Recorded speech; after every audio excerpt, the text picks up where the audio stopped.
আমি এতিয়া আহিছোঁ অভয়পুৰী আস্থা পাৰ্ক বুলি এটা ঠাই আছে, বহুত ধুনীয়া ঠাই। ইয়াতে গাছ গছালি বহুত ধুনীয়া লাগি আছে আৰু ঠাণ্ডা চলি আছে। যদি কোনোবা আহিব খোজে তেনেহ'লে আমাৰ ইয়াতে আস্থা পাৰ্ক আছে, বঙাইগাঁও ডিষ্ট্ৰিক্ট হয়, কিন্তু অভয়পুৰীত আমি চাই আছোঁ এই জেগাখিনি। আমি জাষ্ট আহি পালোঁ। যদি কোনোবাই আহে আমাৰ ইয়াতে, এইটো আমাৰ অভয়পুৰী আস্থা পাৰ্কৰ টিকট কাউণ্টাৰ হয় আৰু ইয়াতে টিকটখন আমি লৈ আছোঁ গোটেইকেইটা ফেমিলিয়ে। চাওক, এটা আস্থা পাৰ্ক হয় অভয়পুৰী, ধুনীয়া ঠাই গাইজ, আপোনালোকে চাওক। তাতে আৰু মানে এটা ধুনীয়া ঠাই আছে, তাতে ৰেষ্ট কৰিব পাৰে, খাব পাৰে।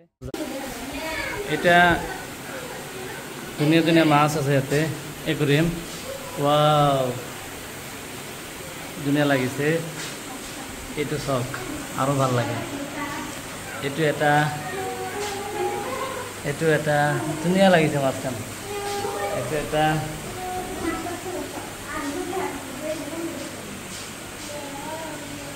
ধুনীয়া লাগিছে, পানীখন পৰি আছে। এইটো মাছটা ভিতৰত সোমাই গৈছে।